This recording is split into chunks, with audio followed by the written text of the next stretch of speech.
Bonjour à tous, j'espère que vous allez bien. Allez, aujourd'hui, nouvelle vidéo, Bitcoin, 100 000 $. Alors même si maintenant on n'y est plus, peu importe, qu'est-ce qui va se passer maintenant qu'on a enfin atteint ce niveau très symbolique des 100 000 $, les 6 chiffres sur le Bitcoin. Moi, ça fait très longtemps maintenant que je suis dans ce marché. J'ai connu des Bitcoins à 3 chiffres, puis à 4, puis à 5, et maintenant on est à 6.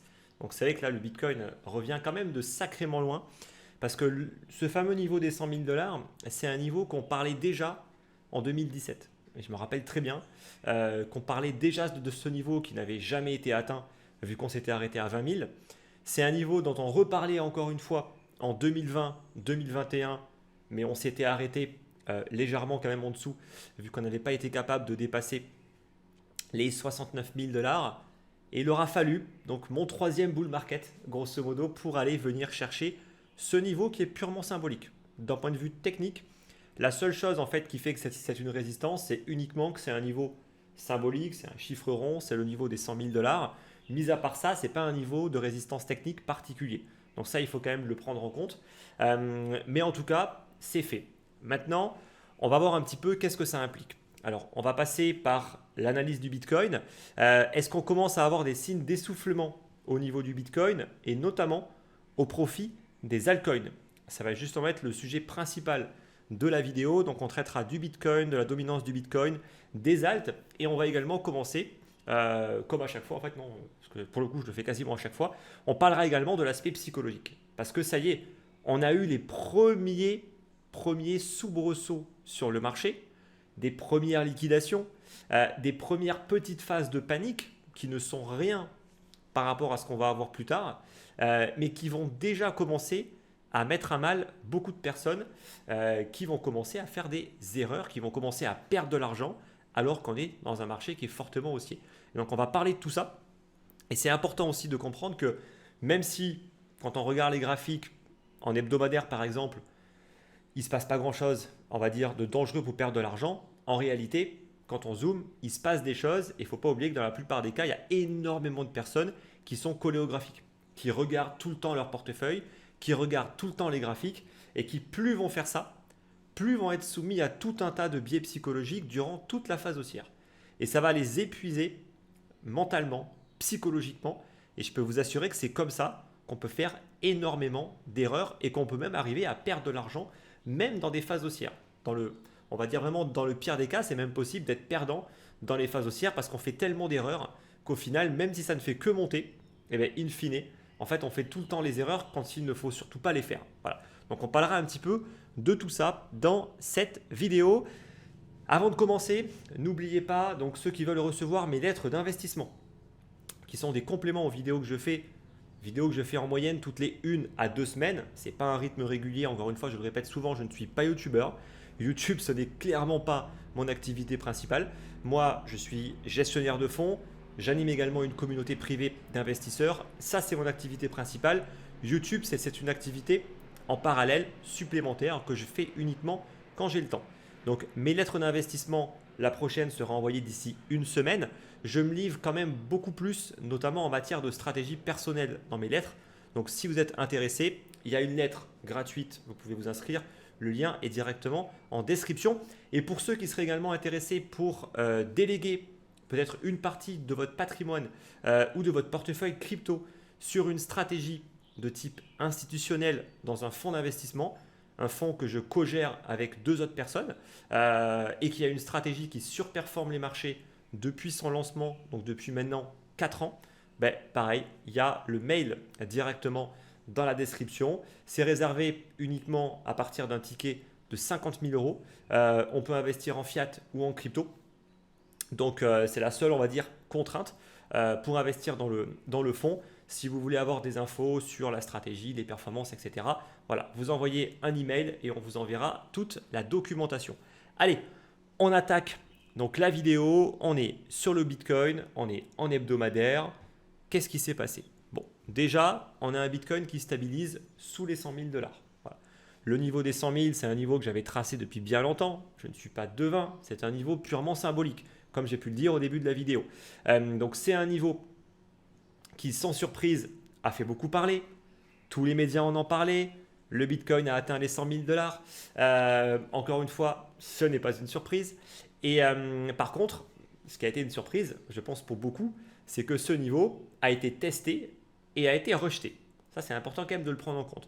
Ce rejet, on ne le voit quasiment pas en weekly. Encore une fois, très souvent, il faut zoomer beaucoup plus et je le ferai tout à l'heure. Quoi qu'il en soit, pour l'instant, en hebdomadaire, on a une stabilisation sous les 100 000 dollars. On a une légère correction, hein, vraiment toute légère, pour le coup, avec les deux mèches qu'on a eues ici. Non, ce qui correspond plutôt à une phase de stabilisation de mon point de vue, en tout cas surtout en hebdomadaire.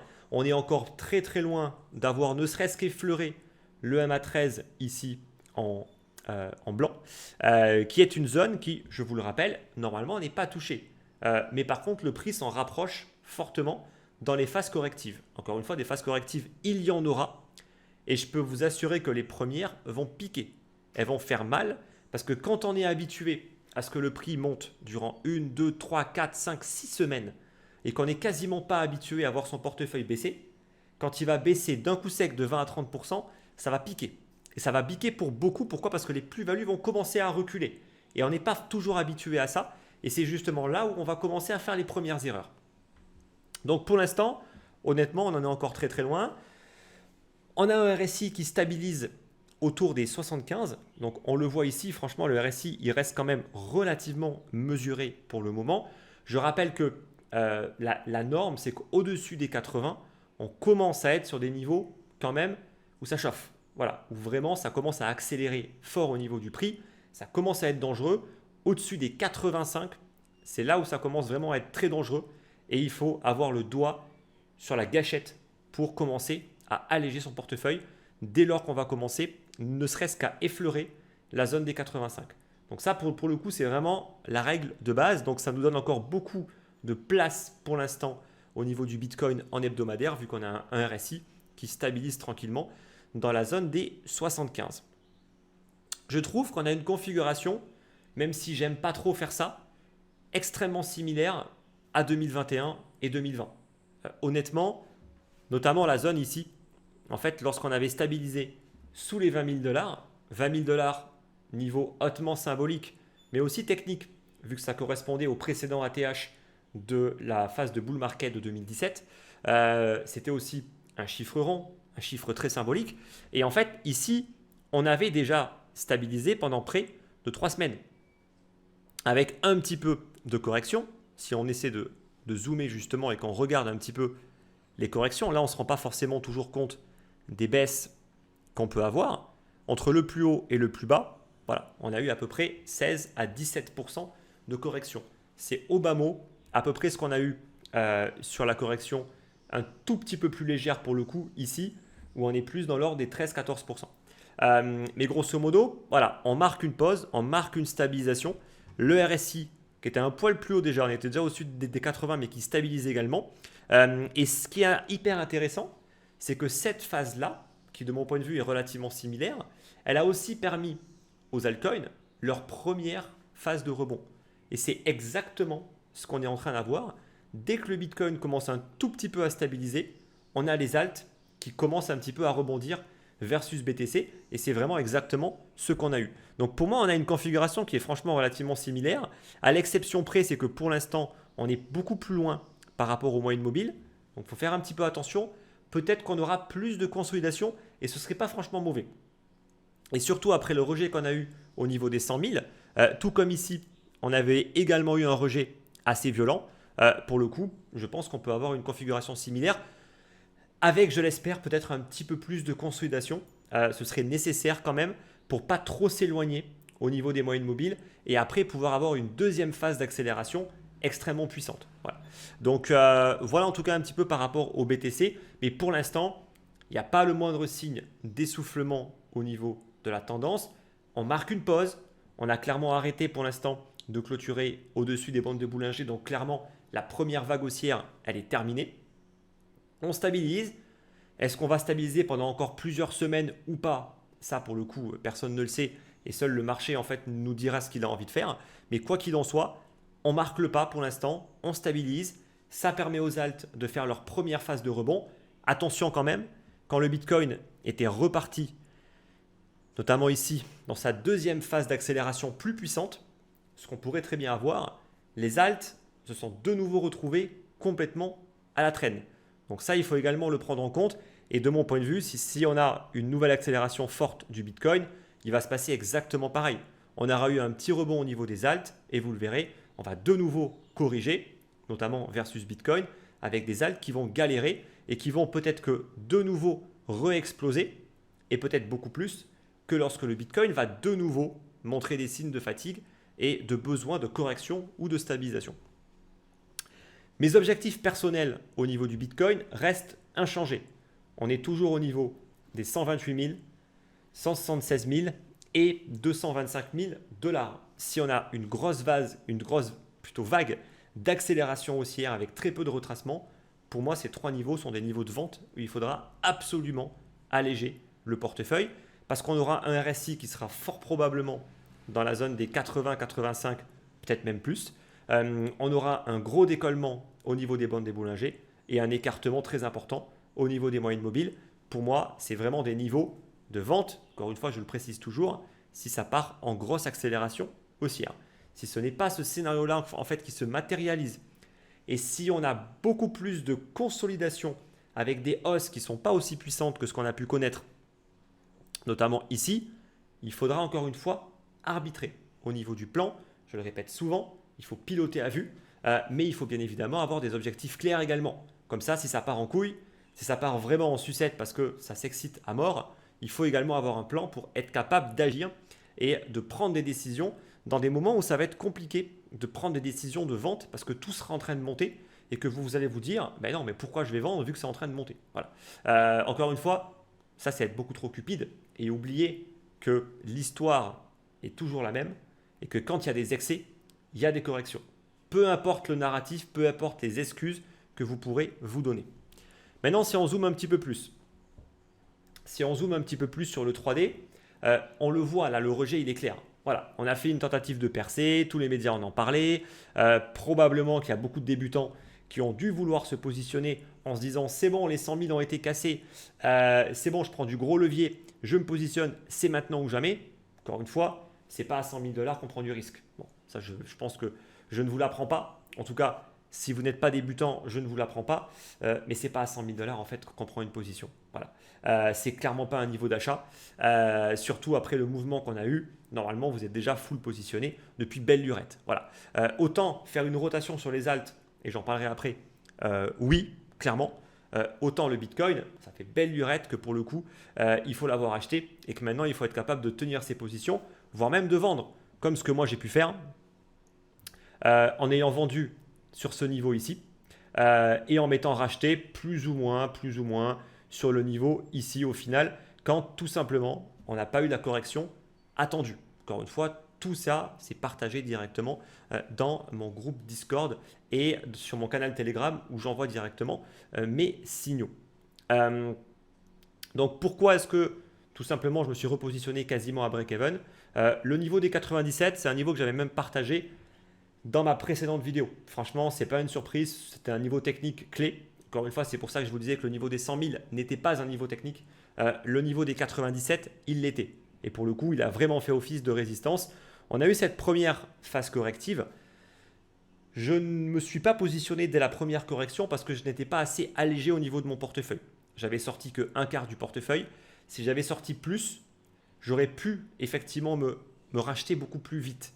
Mais j'estimais de mon point de vue que le niveau des 88-87 000 $, le retracement des 38,2 était un niveau où là pour le coup c'était vraiment intéressant de venir se racheter. Manque de bol, ce niveau n'a pas été atteint. Donc dès que pour le coup on a commencé à faire une phase de rebond, voilà, j'ai pas trop bataillé et je me suis repositionné légèrement un peu plus bas que mon niveau d'entrée. Mais honnêtement là, en pinaille, ça ne fait pas une grande différence. En tout cas, encore une fois, la gestion du risque, c'est ça.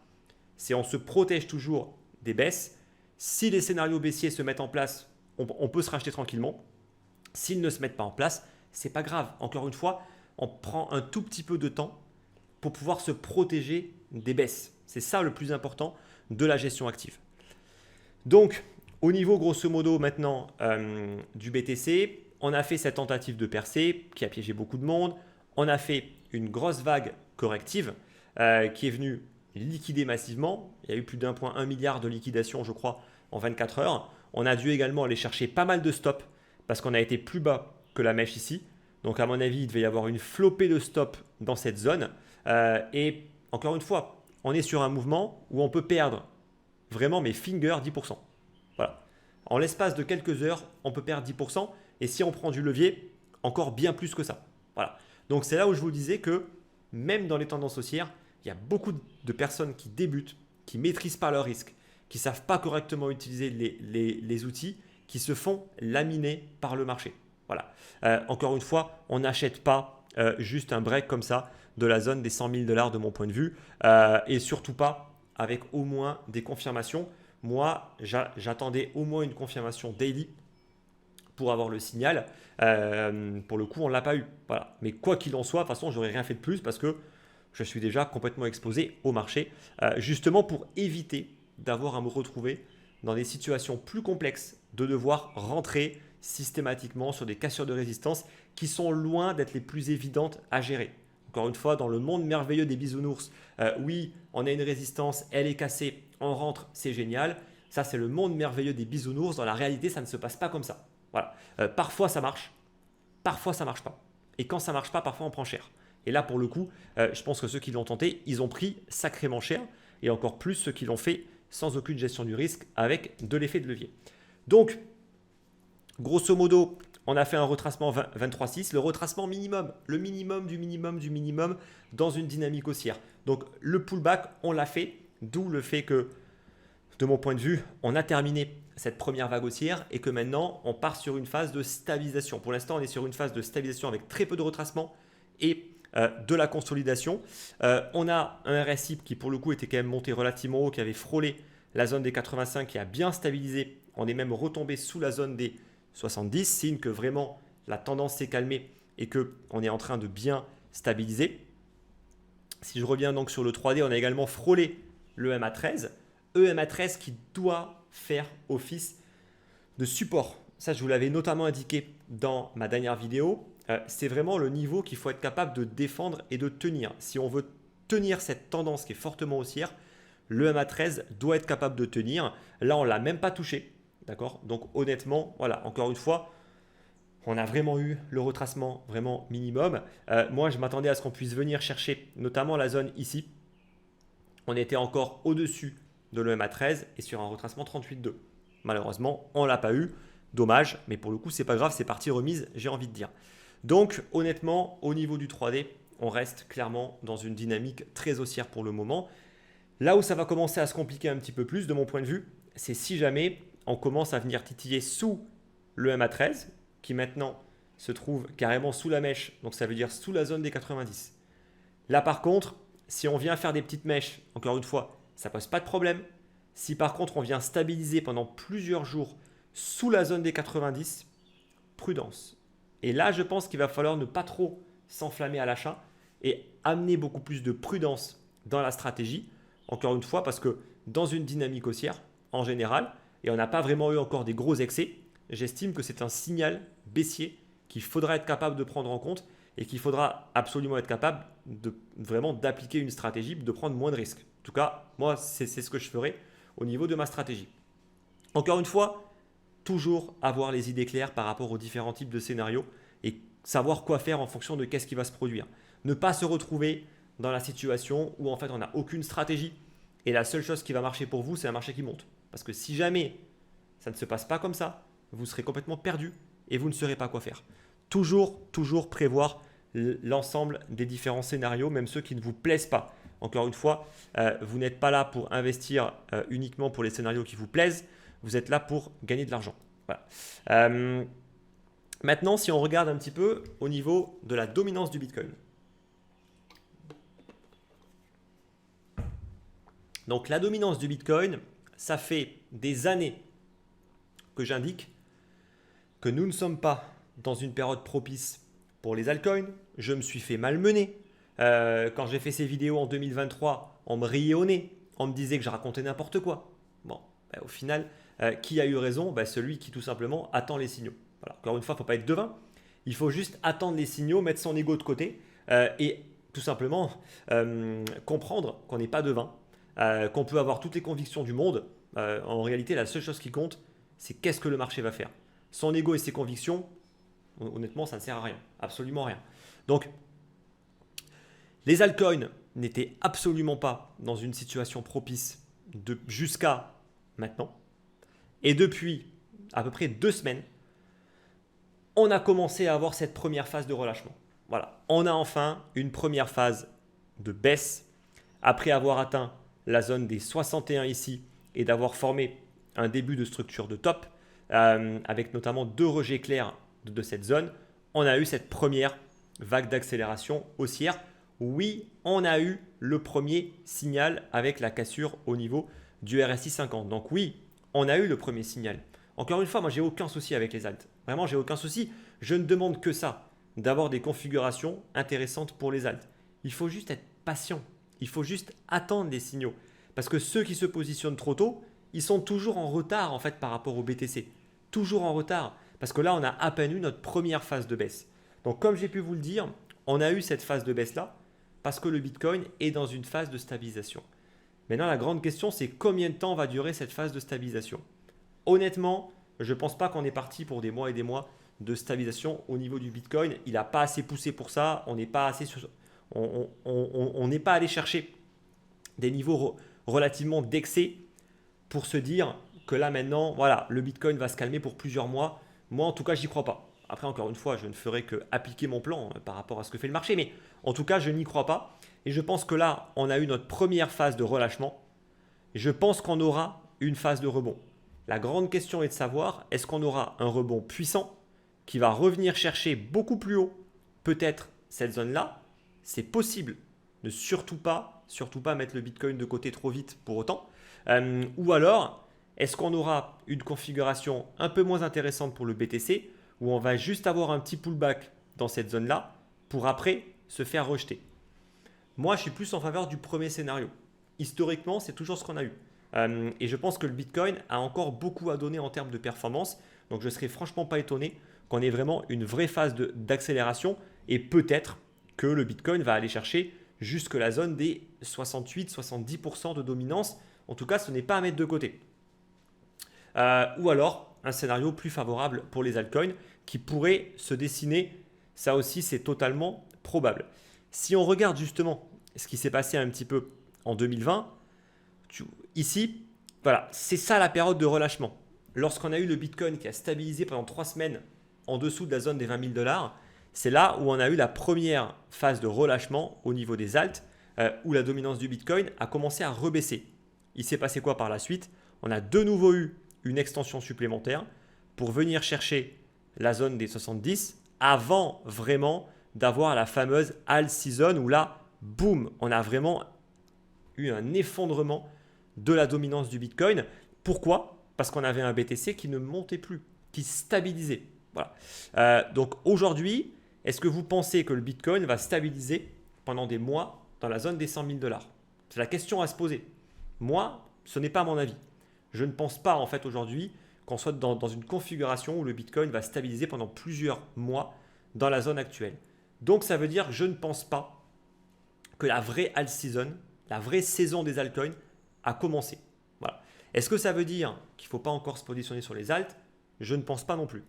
Je pense qu'on a des comportements qui sont similaires par le passé et donc il n'y a pas vraiment de raison pour que la finalité ne soit pas la même.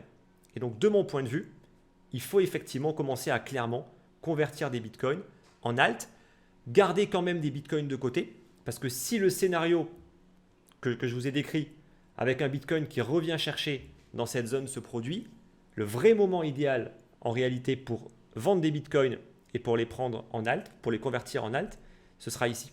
Voilà. Maintenant, ce scénario, il n'est pas non plus garanti.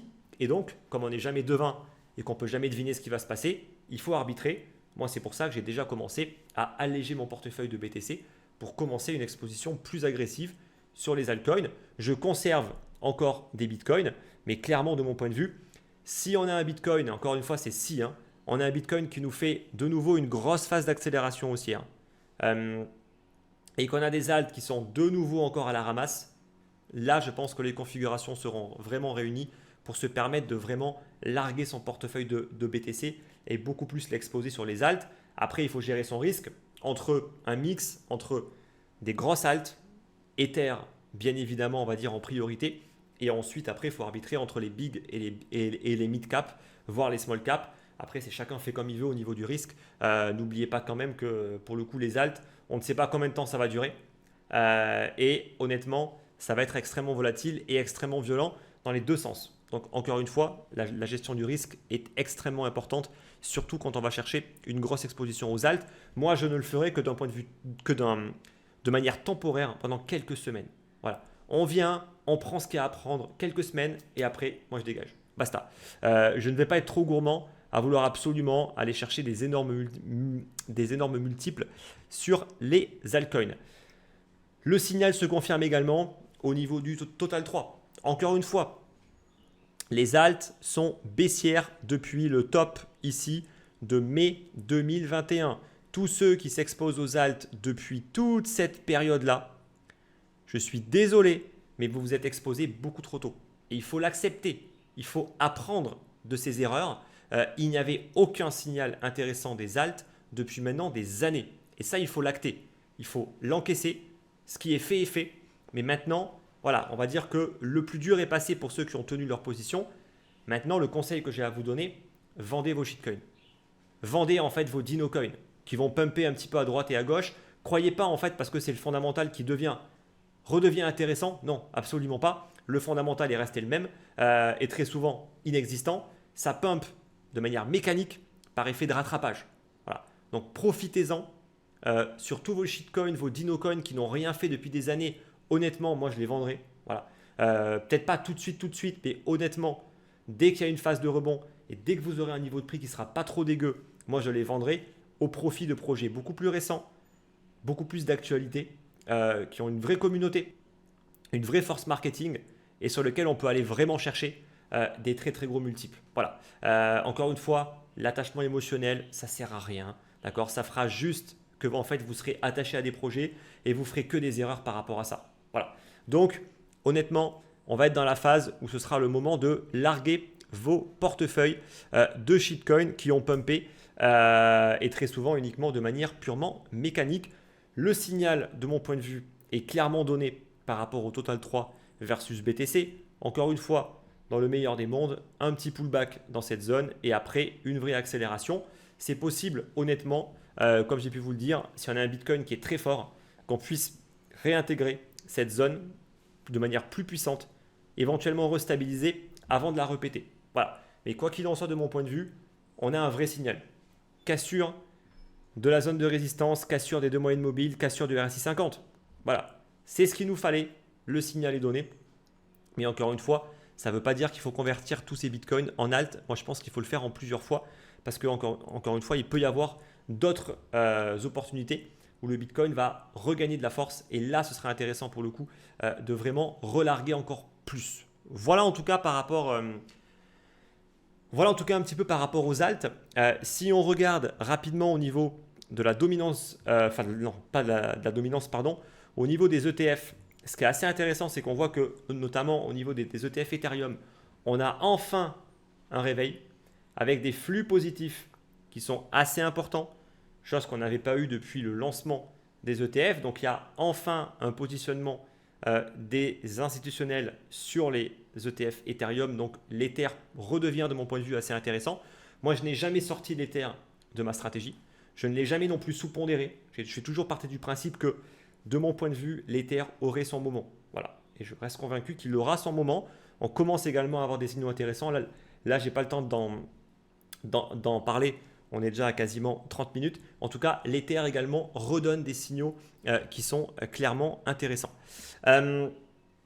Et aussi les ETF Bitcoin que je ne vous ai pas montré, mais qui en gros continuent également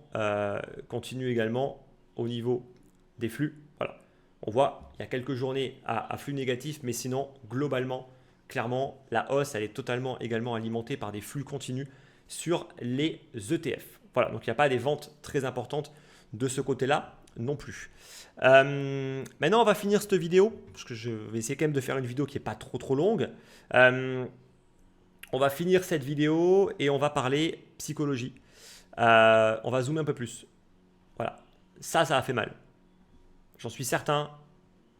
Ça a fait mal. Là, c'est venu liquider. Il y a eu de la chasse au stop et ça a dû faire mal à beaucoup qui ont dû se prendre une première claque parce que depuis le début du break ici, de la zone des 70 000 et même j'ai envie de dire depuis très longtemps, hein, si on revient même très loin, durant toute la phase de consolidation ici grosso modo, on n'avait pas eu en fait des mouvements aussi violents, aussi rapides en termes de liquidation. Donc ça a dû faire une première piqûre à beaucoup de personnes et c'est important maintenant de faire un petit point psychologique. Les choses sérieuses vont commencer. Voilà. Un bull market, on a parfois tendance à croire que c'est de la rigolade. Oui, c'est plus simple. Que les choses sont claires, c'est plus facile.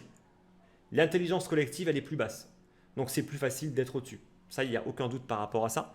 Est-ce que ça en fait un truc simple pour tout le monde? Non. 1 milliard de liquidation en quelques heures. On ne parle que de liquidation. On ne parle même pas des stops qui ont été touchés. Il y a beaucoup de personnes qui ont perdu de l'argent. Probablement qui sont largement encore en gain. En tout cas, ceux qui ne s'excitent pas trop par rapport à l'effet de levier. Mais quand même, c'est une première. Ce ne sera pas la dernière, loin de là. Il y en aura des plus puissantes, bien plus puissantes que ça, et qui vont faire encore plus mal que ça. Donc ça, ne l'oubliez pas. Le Bitcoin, et même encore plus les altcoins, elles peuvent perdre 20 à 30% en l'espace de quelques heures, voire de quelques jours, sans aucun problème. Ça, il faut toujours le garder en tête, hein, parce qu'à force de voir les prix monter, on a après souvent tendance à oublier ça. Et après, il y a des piqûres de rappel. Et après, il y a les gros mouvements. Et si vous n'êtes pas prêt aux gros mouvements, vous allez vous faire massacrer. Et vraiment, vous allez vous faire massacrer. Parce qu'il suffit que vous montiez un petit peu plus le risque, un peu trop confiant. Vous montez un peu l'effet de levier, moins 30, levier 2, moins 60.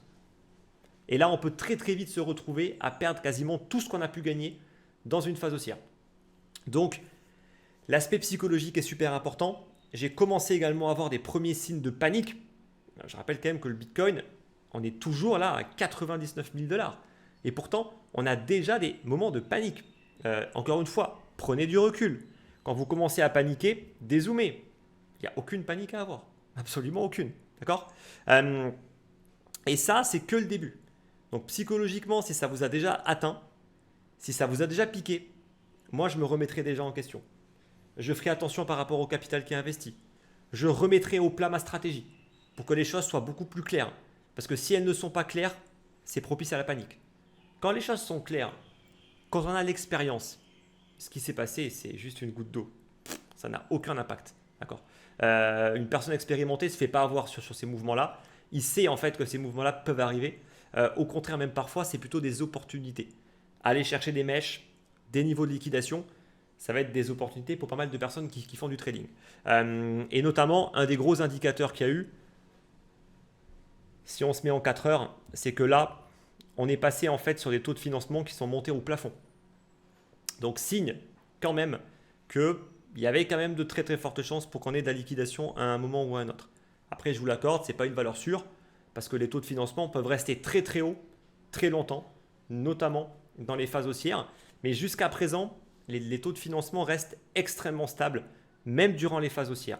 Donc, honnêtement, le fait que les taux soient passés de 0,01 à 0,1, ce qui fait une hausse colossale au niveau des taux de financement, ça aurait dû mettre la puce à l'oreille à certains qui ont commencé à prendre des positions sur ce niveau-là. Prendre une position quand les taux de financement sont au plafond et ont explosé, c'est jamais une bonne idée. Voilà. Encore une fois, quand on prend du levier, il faut être un expert en contrat. Il faut tout comprendre parfaitement. Si vous n'y comprenez rien en contrat, vous faites juste du casino. Vous faites juste du gambling. C'est tout ce que vous faites. Voilà. Et vous allez vous faire massacrer par le marché. Et ça, c'était juste les prémices. C'est juste les prémices sur le Bitcoin. Je ne parle même pas en fait des alts.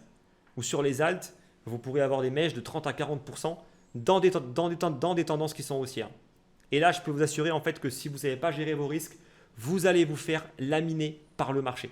Voilà. Donc j'espère que le message est passé par rapport à ça. Ce n'est que le début. Voilà. Donc si ça vous a fait mal, honnêtement, remettez-vous en question parce que ce n'est pas normal. Qu'est-ce que je fais maintenant moi, vu qu'on est en phase de bull market? la première des choses que je fais, c'est déconnexion totale des réseaux sociaux. Je ne regarde plus Twitter, qui était le seul réseau social que je pouvais regarder auparavant. Je ne regarde absolument plus ce qui se passe sur les réseaux. Je m'en contrefous de savoir ce que Pierre-Paul Jacques est en train de dire sur ses vidéos ou sur ses tweets. Je m'en fous complètement. Voilà. Aujourd'hui, je me mets dans une bulle. Je me mets dans une bulle. La seule chose qui m'intéresse sont mes graphiques. Le bruit, je m'en contrefous. Je ne l'écoute pas parce qu'il n'a aucune importance. Voilà. Savoir que telle ou telle personne a dit ça, je m'en fous. Voilà. Donc moi, je suis complètement déconnecté au niveau des réseaux et je me porte très très bien comme ça. Ensuite, appliquer son plan à la lettre et ne vous en tenir, pour ceux en tout cas qui peuvent le faire, qu'aux graphiques. Eux, ils n'auront pas, ils seront parfaitement objectifs. Ils vont vous montrer les choses telles qu'il faut les voir. Tout le reste, c'est que du bruit.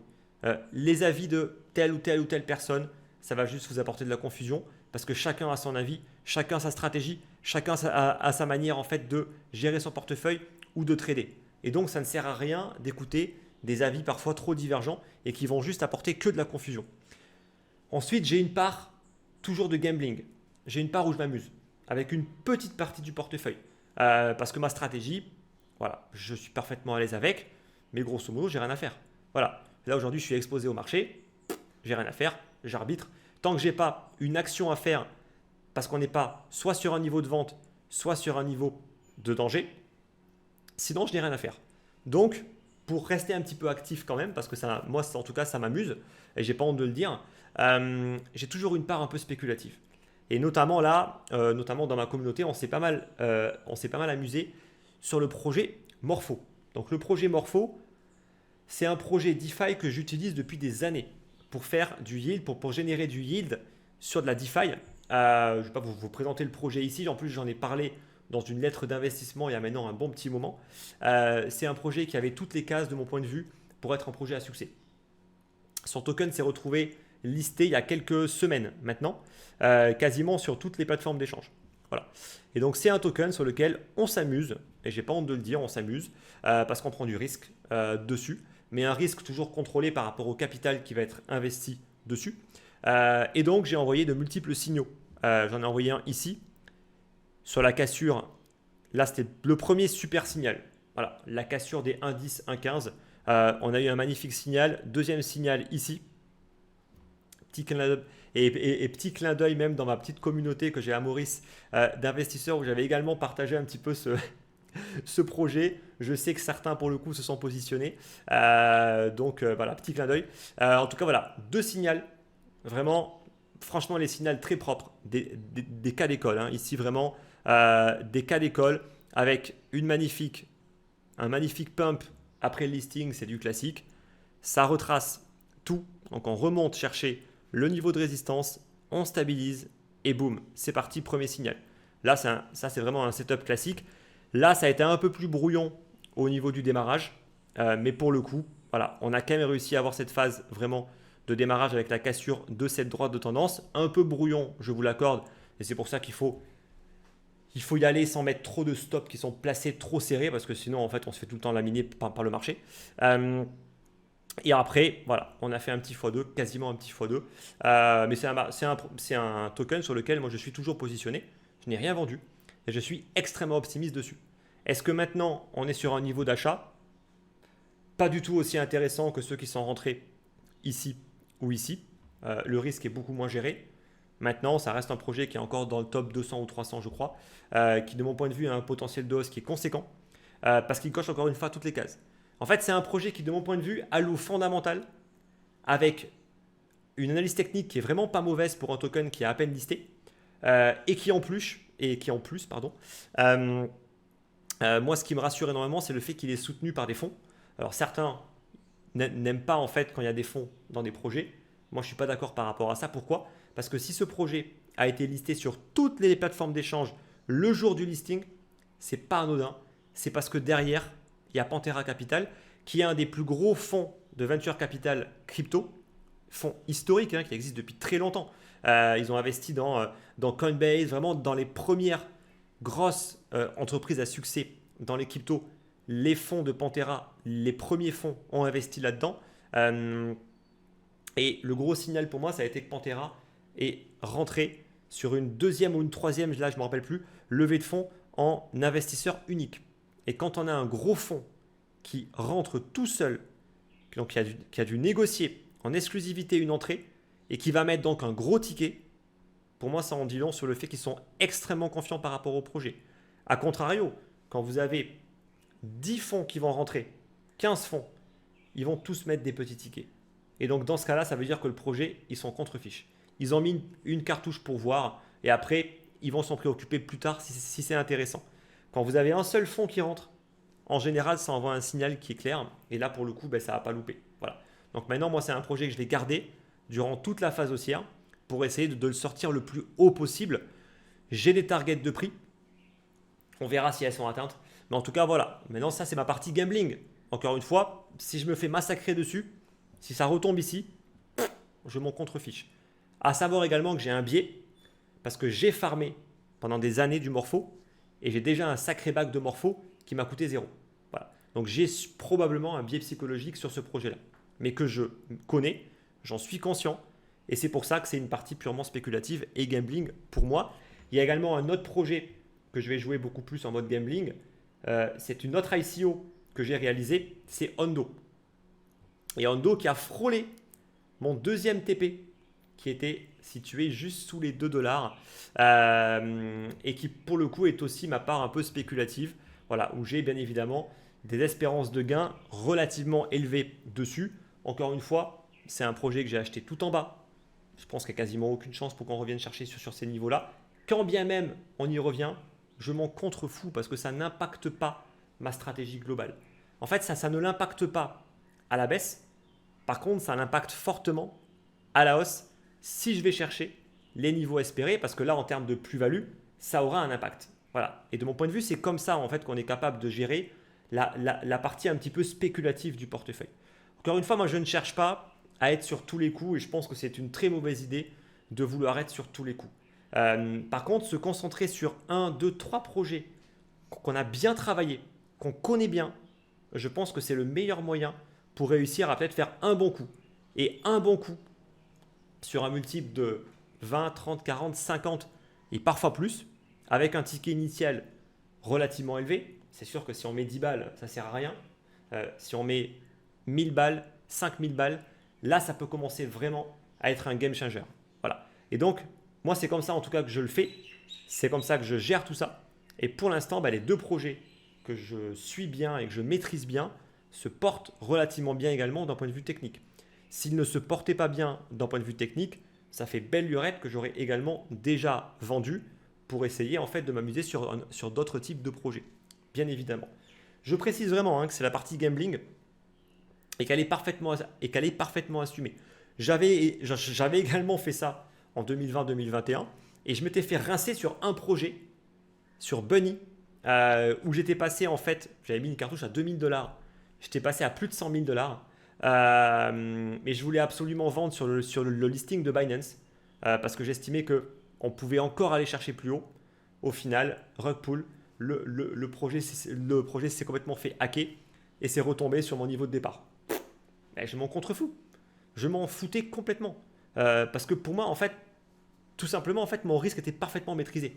Et donc, je m'en fous complètement. Voilà. Et c'est comme ça qu'il faut aborder des projets très spéculatifs. Et de mon point de vue, dès lors qu'on va sur des projets du top 200, 300, 400, voire même encore plus lointain, il faut jouer comme ça. Sinon, honnêtement, c'est juste le meilleur moyen pour se faire rincer. Voilà, vraiment pour se faire rincer par le marché. Et également, dernier petit conseil, moi, je regarde très très peu l'évolution de mon portefeuille. Je ne regarde que la pondération. Je ne regarde même pas en dollars. Là, si aujourd'hui on me demande j'ai combien en dollars sur mon portefeuille crypto, je suis incapable de répondre parce que je m'en contrefous complètement. J'ai une vague idée, mais ça s'arrête là. Je m'en fous en fait des valeurs en dollars. La seule chose qui compte, c'est ma stratégie, mes niveaux de vente et ensuite de maintenir une pondération correcte entre mes différentes stratégies. C'est tout ce qui compte. Le reste et la valorisation n'apportent rien de plus, mis à part des biais psychologiques qui vont s'activer. Voilà. Et parfois, il vaut mieux en fait tout simplement appliquer une stratégie sans regarder ce qui se passe réellement en termes de valorisation et vous verrez que vous appliquerez vos plans beaucoup mieux et que vous serez beaucoup moins impacté psychologiquement. Voilà. Après, moi, c'est comme ça que je fais. Chacun fait comme il veut. Mais le but, c'est tout simplement de ne pas être affecté psychologiquement durant ces périodes-là qui peuvent être extrêmement éprouvantes d'un point de vue psychologique. Voilà. Allez, j'espère que cette vidéo vous a plu. N'oubliez pas, donc l'aide d'investissement, le lien pour s'inscrire est en description. Je vais l'envoyer a priori la semaine prochaine. Pour mon fonds d'investissement, le mail est directement également en description. N'oubliez pas le like pour le soutien et on se retrouve pour la prochaine vidéo d'ici 1 à 2 semaines. D'ici là, bon courage, profitez bien de cette phase de bull market. Faites super attention et appliquez vos stratégies et on se retrouve à très très vite.